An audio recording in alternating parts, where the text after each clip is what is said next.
오늘 열왕기상 15장 9절부터 24절까지를 중심으로 무엇이 아닌 누구라는 제목의 말씀을 함께 나누겠습니다. 오늘 본문은 남유다의 왕 아사에 관한 내용입니다. 아사는 아비암의 아들입니다. 아사의 아버지 아비암은 하나님이 원하신 다윗의 길로 가지 않았고 아버지 르호보암이 이미 행했던 모든 죄를 그대로 동일하게 행했던 사람으로 하나님 앞에 온전히 살지 않았었습니다. 그럼에도 불구하고 그의 나라가 심각한 위기를 겪지는 않았습니다. 하나님께서 다윗을 기억하셨기 때문이다. 이렇게 지난주에 말씀을 드렸죠. 그래서 아비암의 왕조를 끊어버리지 않으셨던 겁니다. 그런데 아비암은 그 최소한의 평안이, 사실 아비암이 누렸던 평안이라고 하는 건 완전히 최소한의 평안이었을 텐데, 왜냐하면 그는 3년밖에 재위하지 못하고 이제 죽거든요. 근데 그 최소한의 평안도 자기에게서 나왔던 거라고 생각했던 게 분명합니다.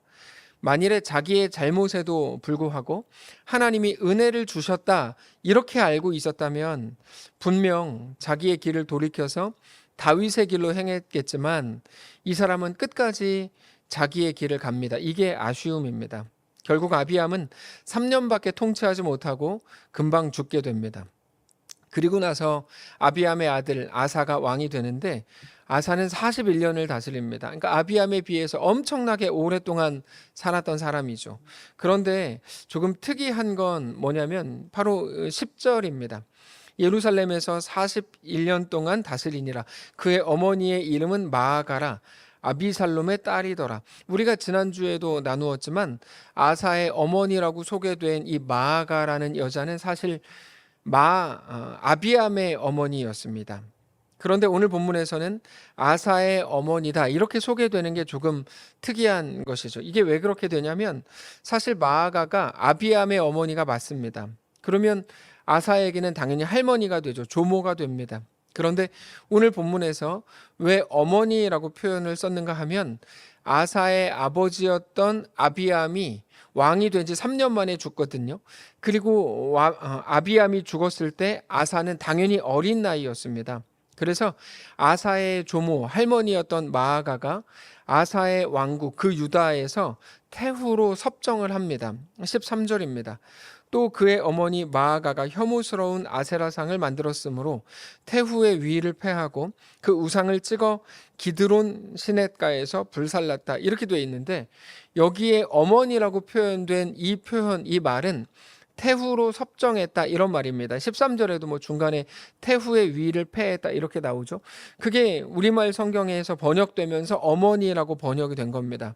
그러니까 이게 이제 중요한데 아사가 어린 나이에 왕이 됐을 때 처음부터 하나님을 따르기에 매우 불리한 조건으로 시작한 게 맞습니다.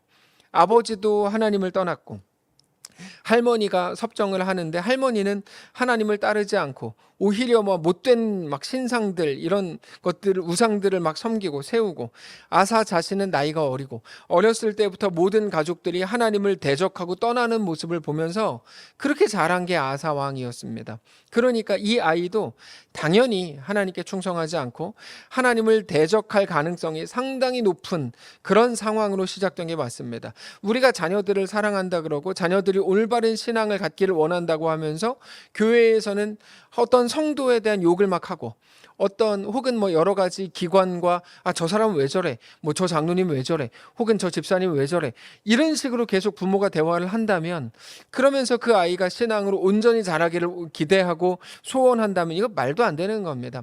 상황과 조건이라는 게 누구에게나 분명히 주어집니다. 그렇게 볼 때 아사는 첫 시작 그의 조건 자체가 절대로 올바르지 않고 하나님께 대해 온전히 충성할 수 있는 조건이 아니었다는 걸 우리가 확인할 수 있는 거죠.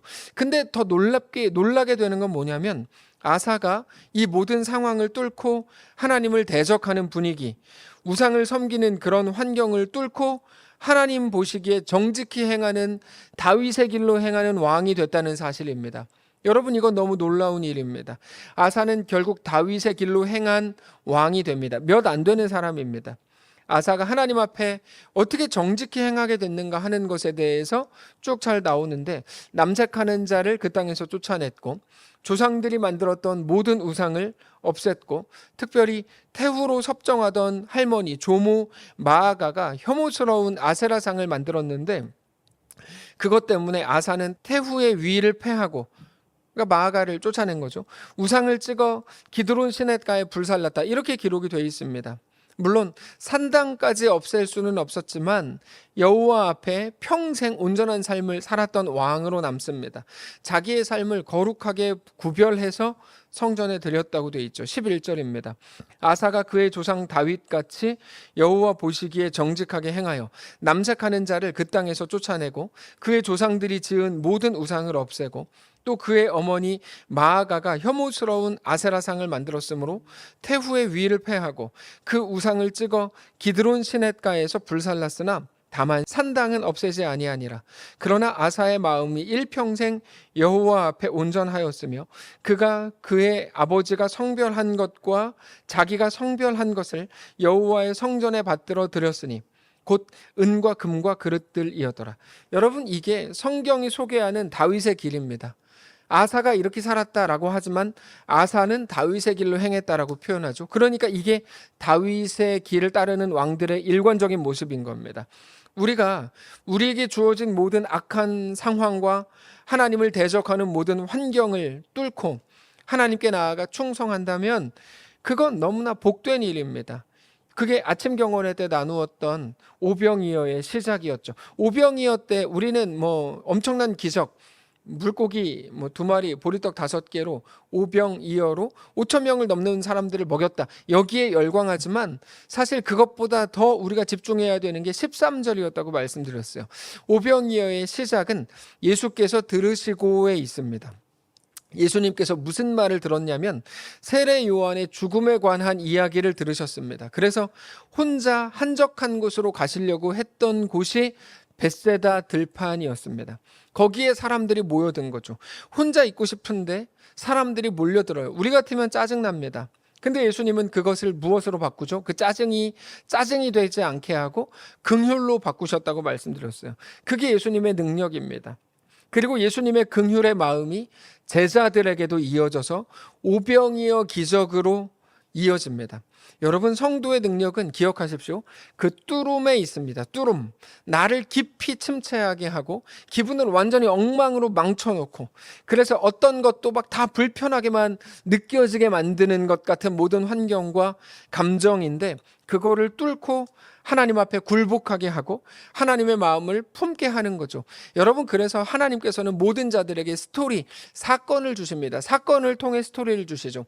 모세가 혼자 부유한 가정에 태어나서 잘 먹고 잘 살다 죽었다면 그거는 어떤 스토리도 만들지 못하죠. 그러나 모세는 어떻게 됩니까? 떨기나무 앞에 서게 되고, 그리고 이스라엘 백성들과 출애굽한 이후에 제일 먼저 홍해 앞에 서게 되죠. 그렇게 이스라엘 백성들은 여기서 우리를 죽일 참이냐라고 말했지만 아니요, 그 홍해로 인해서 모든 스토리가 막 만들어지는 거죠. 광야로 갔기 때문에, 먹을 게 없었기 때문에, 마실 물이 없었기 때문에 계속해서 스토리가 만들어집니다. 이게 뭐냐면 모세가 계속 상황을 뚫은 거거든요. 환경을 뚫고 하나님을 향하게 되는 거죠. 짜증이 아니라 긍휼의 마음을 보이신 예수님과 같은 겁니다. 거기에서 하나님 앞에 굴복하게 되고 하나님의 마음을 품게 하는 거죠. 여러분, 그게 성도의 능력입니다. 세상 그 어떤 것에도 지지 않는 것. 그래서 히브리서에는 뭐라고 표현합니까?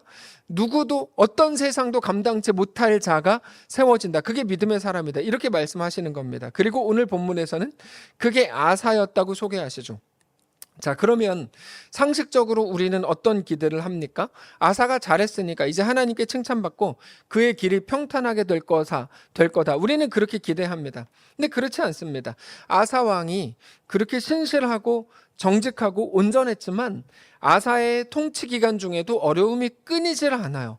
그리고 그건 아사 자기의 실수라기보다 주변 사람들의 방해였습니다. 그것도 한 민족 북이스라엘이 그렇게 했던 겁니다. 16절을 보시면 아사와 이스라엘의 왕 바하사 사이에 일생 동안 전쟁이 있으니라. 이스라엘의 왕 바하사가 유다를 치러 올라와서 라마를 건축하여 사람을 유다 왕 아사와 왕래하지 못하게 하려 한지라. 여러분, 우리는 어려움과 위기 앞에서 언제나 마음이 어렵습니다. 그렇게 함정에 빠집니다. 바로 내 앞에 있는 이 일이 내 삶의 결론일 거라고 추측하기 때문이고, 내 앞에 일어난 어려움이 내 평생 동안 지속되거나 혹은 이게 평생 동안 가진 않더라도 일정 기간 동안 나를 매우 어렵게 할 거라고 생각하기 때문이죠. 물론 과거와 현재가 어떤 식으로든지 연결되어 있는 것은 맞습니다. 오늘이 어제로부터 비롯된 것은 분명히 맞을 겁니다. 그러나 우리의 생각이 거기서 멈추면 안 됩니다. 오늘은 우리 삶의 역사에 대한 마지막 결론이 절대로 아닙니다. 오늘은 하나님 나라로 가는 한 과정에 불과할 뿐입니다. 오늘 내 앞에 홍해가 있다 그래서 그게 결론입니까? 아니죠. 그거를 통해 더 놀라운 하나님의 영광을 본 모세와 같이, 이스라엘 백성들과 같이 우리에게 주어진 우리의 오늘의 모든 어려움과 현실 모든 것들이 하나님 나라로 가는 하나의 사건, 오히려 스토리를 만들어 가시는 하나님의 이끄심 안에 있다는 것을 우리가 알아야 합니다. 그 마음이 없으면, 그 온전한 성경적 해석이 없으면 우리는 우리에게 닥친 오늘을 받아들이는 게 너무 어렵기 때문이죠. 당장 아사를 보세요. 자기는 하나님 앞에 그렇게 신실하게 행했어요. 물론 어떤 보상을 바라고 한 일은 아니었겠지만 그럼에도 나름대로 신실했던 사람이 자기 앞에 어려움이 생겼을 때 누구라도 마음이 쉽게 무너질 수 있습니다. 그러나 아사는 그거를 결론이라고 생각하지 않았습니다. 내일로 가는 과정일 뿐이라고 생각했습니다. 그래서 어떻게 하죠? 성전과 왕궁 창고에 있는 모든 은과 금을 아람의 베나닷에게 보냅니다. 그리고는 예전에 맺었던 언약을 상기시킵니다. 여러분, 이것도 굉장히 중요한 건데요. 18절 보시면 아사가 여호와의 성전 곳간과 왕궁 곳간에 남은 은금을 모두 가져다가 그 신하의 손에 넘겨 다메섹에 거주하고 있는 아람의 왕 헤시온의 손자 다브림몬의 아들 베나닷에게 보내며 이르되, 나와 당신 사이에 약조가 있고 내 아버지와 당신의 아버지 사이에도 있었느니라. 내가 당신에게 은금 예물을 보냈으니 와서 이스라엘의 왕 바하사와 세운 약조를 깨뜨려서 그가 나를 떠나게 하라. 그 말을 들은 아람의 베나닷은 그와의 약조를 기억하고 아사의 부탁대로 행합니다. 20절입니다. 베나닷이 아사 왕의 말을 듣고 그의 군대 지휘관들을 보내 이스라엘 성읍들을 치되 이온과 단과 아벨 벳 마아가와 긴네렛 온 땅과 납달리 온 땅을 쳤더라. 이렇게 되어 있는데 베나닷이 군대 지휘관들을 보내서 이스라엘 성읍을 칩니다. 이거 이제 남유다의 그 아사 왕이 부탁했기 때문이죠. 그래서 이제 이스라엘의 바하사가 유다를 공격하는 그 공격을 멈추게 됐다라고 하는 게 오늘 본문입니다. 여기 두 왕이 나오는데 유다의 아사와 이스라엘의 바하사입니다. 아사와 바하사는 근본적으로 뭐가 달랐을까요? 누가 더 지혜롭게 하고 혹은 누가 더 힘이 세고, 우리는 여기에 관심이 많지만 성경은 거기에 관심을 두지 않습니다. 아사가 다윗의 길로 행했다면 바하사는 무엇을 따라 행했을까요? 이스라엘의 바하사는 여로보암의 길로 행했습니다. 바하사가 유다를 공격했던 이유가 17절입니다. 이스라엘의 왕 바하사가 유다를 치러 올라와서 라마를 건축하여 사람을 유다 왕 아사와 왕래하지 못하게 하려 한지라. 남유다 사람들과 북이스라엘 사람들이 왕래하는 거에 대해서 못 견딘 거죠. 그래서 그 길을 차단하려고 남유다를 공격했다고 나와요. 이스라엘의 왕 바하사는 사람들이 자꾸만 유다로 가는 게 너무 싫었습니다. 나라가 분리가 됐는데 자꾸 유다로 가는 거예요. 사람들이 유다로 갔던 이유는 전에도 설명을 드렸지만 유다에 예루살렘 성전이 있었기 때문입니다. 그곳에서 하나님을 예배하기 위해서였죠. 근데 하나님을 예배하기 위해서 유다로 다녀오기만 하면 사람들이 뭐라고 생각하냐면 자꾸만 거기에 이상하게 평화가 있다고 느끼는 거예요. 유다는 이상하게 평화롭더라? 이런 소문이 막 나는 거죠. 근데 이스라엘의 왕, 북이스라엘의 왕으로서는 그 말이 너무너무 듣기 싫은 겁니다. 여러분, 우리는 북한에 못 들어가지만 다른 외국인들은 북한 여행이 가능하죠. 근데 그렇게 여러 나라의 사람들이, 세계 여러 나라의 사람들이 북한으로 관광을 가면 그때부터 북한에 있는 북한 사람들이 감시를 당한답니다. 북한 군인들이 북한 주민들을 그렇게 감시하면서 외부 세계와 접촉하지 못하게 하는 거죠. 북한이 심각한 두려움 속에 있는 겁니다. 자기네 국민이, 북한 사람들이 외부 세계와 접촉을 하면 어떤 결과가 올지 그게 너무 두려워서 감시하는 겁니다. 북이스라엘이 그랬습니다. 백성들이 남유다에 예배라는 명분으로 다녀오는 것을 극도로 두려워했습니다. 그래서 사람들이 아예 유다에 가지 못하도록 막으려고 한 겁니다. 여러분, 두려움이 생기는 거 어쩌면 연약한 인간인 우리들로서는 너무 당연한 모습이지만 두려움이 중요한 게 아니고 두려워서 무엇을 하는가, 두려워서 어떤 결정을 하는가, 두려워서 무슨 말을 하는가, 두려움 이후에 취하는 그 사람의 결정의 모습이 그 사람이 누군지를 다 보여주는 겁니다. 오늘 본문에 보면 아사는 북이스라엘 때문에 두려웠습니다. 심각한 두려움에 떨었습니다. 중요한 건 두려움이 아니고 그래서 어떻게 하느냐가 중요하다 그랬죠. 아사가 어떻게 했다고요? 아사가 했던 일은 18절 19절입니다. 아사는 어떻게 보면 인간적인 방법을 취한 겁니다. 베나닷에게 조공을 바쳐가지고 도움을 요청하고 베나닷의 힘을 빌려서 북이스라엘이 더 이상 자기네 유다를 공격하지 못하게 하는 방식을 썼죠. 여러분, 어떻게 보면 이거 인간적인 방법으로 한 거 아니야? 이런 생각이 들지도 몰라요. 근데 이거는 세상과 상황을 의지한 게 아닙니다. 왜 그럴까요? 왜 그런가 하면 아사는 다윗의 길로 행하는 사람이었기 때문입니다. 여러분, 어떤 일을 행했는가 보다 더 중요한 건 그가 누구인가가 하는 겁니다. 어떤 말을 했는가가 아니라 누가 그 말을 했는가가 훨씬 더 중요한 것과 같은 거죠. 자, 아사가 다윗의 길로 행했던 사람이다 라는 말은 절대로 단순한 말이 아닙니다. 거기에는 하나님의 아주 깊은 뜻이 담겨져 있습니다. 아사는 18절 19절에 인간의 냄새가 나는 일만 행했던 게 아니고 11절부터 15절까지 하나님의 사람의 일도 행한 사람입니다. 우리는 그가 무슨 일을 했는가에 관심을 갖지만 하나님은 언제나 왜 그랬는가, 그 속에 담긴 정신이 무엇인가를 보십니다. 그리고 최소한 하나님이 보실 때 11절에서 15절과 18절 19절은 같은 맥락 안에 있는 겁니다. 같은 신앙 속에서 이루어진 겁니다. 앞부분은 거룩하고 뒷부분은 세속적인 게 아닙니다. 무슨 말이냐면 하나님은 무엇을 했는가가 아니라 너가 누구였는가를 물으신다는 거죠. 너 누구냐? 그 사람이 어떤 말을 했어요가 아니고 그 사람이 누구냐라는 게 훨씬 더 중요하다는 거야. 그러면 신자는 아무 짓이나 해도 다 된다는 말이냐? 여러분, 절대로 그렇지 않습니다. 대신에 그가 누구인가를 보게 되고 알게 되면 그가 어떤 일을 했는가를 보면서 같은 일을 행했어도 해석이 달라진다는 겁니다. 이거를 잘 이해할 수 있는 게 지난주에 나누었던 다윗의 죄입니다. 다윗의 가장 큰 죄는 뭡니까? 밧세바가 아니고 우리아라고 말씀드렸죠. 왜요? 실수 인정하지만 그 정신의 오염은 전혀 다른 문제이기 때문입니다. 우리는 늘 무엇을 행했는지에 관심을 두기 때문에 밧세바를 범한 게 다윗의 가장 큰 잘못이라고 생각하지만 하나님은 우리의 정신을 보시기 때문에 밧세바가 아니고 우리아에게 행한 일이라고 표현하시는 거죠. 우리가 오늘 거룩한 일을 감당하기를 원하는데 아무리 봐도 상황이 안 돼요. 그때 사람들은 거룩한 일을 했는가 안 했는가, 어느 정도로 봉사하고 헌신했는가, 이거를 가지고 판단하지만 하나님은 전혀 그렇지 않습니다. 우리의 마음이 오늘 어디를 향해 있는가, 우리가 오늘 누구의 소속으로 누구의 사람으로 살고 있는가의 문제라는 겁니다. 만일에 아사가 아니라 아비암이 18절 19절처럼 행했다면 성경은 그것 때문에 뭐라고 했을 겁니다. 왜요? 그렇게 행한 자가 아비암이었기 때문이죠. 아비암은 다윗의 길이 아니라 여로보암의 길로 행했던 사람이거든요. 여러분, 무슨 말인지 이해가 되십니까? 그러므로 오늘 우리가 정말 집중해야 되는 건 우리의 정신이고 우리의 본질입니다. 이게 이 시대 사람들에게는 참 받아들이기 어려운 말일 겁니다. 우리가 받아들이기 어렵다면 내가 이 시대에 너무 익숙하기 때문입니다. 당장 정답을 달라 그러니까 무슨 정신이고 무슨 본질일까요? 근데 우리가 정말 집중해야 되는 건 정신이고 본질이거든요. 지금 시대의 많은 젊은이들의 가장 큰 고민은 취업이겠죠.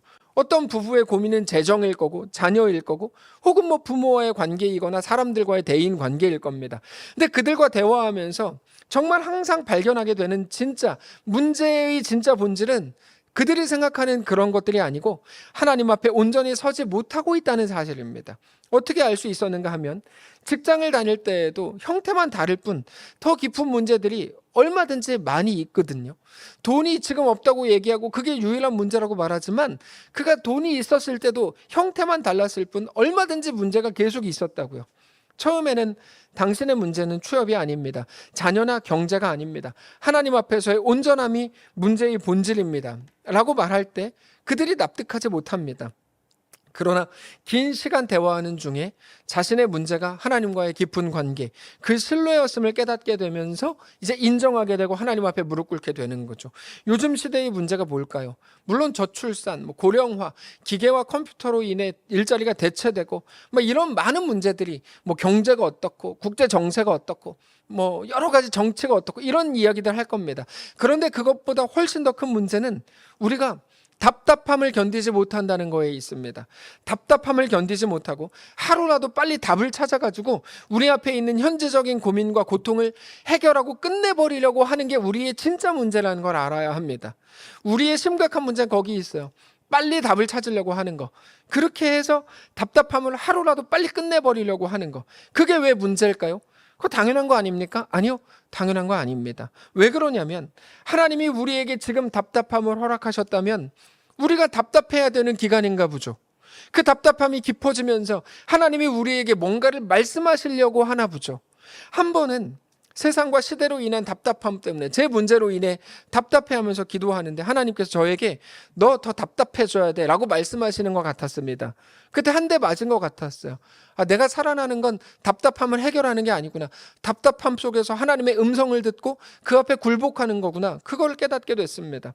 그러면서 제가 얼마나 답답함을 못 견뎌 했는지, 얼마나 조금의 불편함도 견딜 마음이 아예 없었는지를 깨닫게 되는 거죠. 그게 심지어 하나님이 우리에게 주신 거라고 해도 우리는 견딜 마음이 아예 없었던 겁니다. 하나님이 내 왕이고 내 주인이 아니라 내가 스스로 왕이 되고 하나님을 부리고 싶었던 거죠. 그게 정확히 여로보암의 길입니다. 사랑하는 성도 여러분, 오늘 우리에게 정말 필요한 것, 우리가 오늘 걸어야 되는 길은 다윗의 길입니다. 말씀을 정리하겠는데요. 하나님이 주인이신 삶, 무엇을 하는가, 이것보다 더 큰 가치들이 얼마나 많이 있는지 모릅니다. 아무래도 좋다는 말이 아닙니다. 다만 실수할 수 있다는 것을 인정해야 된다는 거죠. 나보다 더 크신 하나님을 바라보는 겁니다. 우리의 가치들, 우리가 정말 소중히 여겼던 그 어떤 것도 하나님이 우리 안에 허락하신 놀라운 인생과 그 풍성함보다 더 클 수 없음을 알게 되시기를 원합니다. 다윗의 길로 행하시기 바랍니다. 내가 주인 되지 않게 되시기를 원합니다. 오직 하나님이 전부이고 하나님이 주인이신 그 삶을 살게 되시기를 원합니다. 그래서 우리가 좋아하는 찬양 예수로 사네, 그 가사가 너무 좋습니다. 예수로 서고 예수로 보고 예수로 사는 그 고백이 우리의 고백이시기를 원합니다.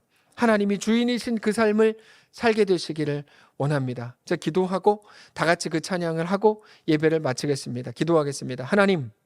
하나님이 우리 삶의 왕이시라서 너무 다행입니다. 답답함조차 견디고 버티지 못했던 거기에 하나님의 뜻이 있고 그것을 통해 하나님이 우리에게 하시고자 하는 음성이 있는 걸 알면서도 견디기 싫어했던 우리를 불쌍히 여겨주시고 이제는 하나님이 우리 왕이요 전부인 것을 깨닫는 자들로 하나님 앞에 온전히 서는 우리가 되게 하시옵소서. 하나님, 오늘 이 예배를 통해 우리에게 대한 하나님의 뜻을 밝히셨으니 감사합니다. 그 음성을 깨닫고 하나님과 믿음으로 동행하는 우리 모두의 삶이 되게 하시옵소서. 우리 앞에 있는 모든 사역들, 하나님 그 가운데 하나님 주관하시고 하나님의 뜻이 완전히 임하여 그 모든 일들 속에 우리가 아니라 하나님만 드러나시고 하나님의 뜻이 우리 속에 선명해지는 놀라운 역사가 있게 하시옵소서. 감사드리며 살아계신 우리 주 예수님의 이름으로 기도합니다. 아멘.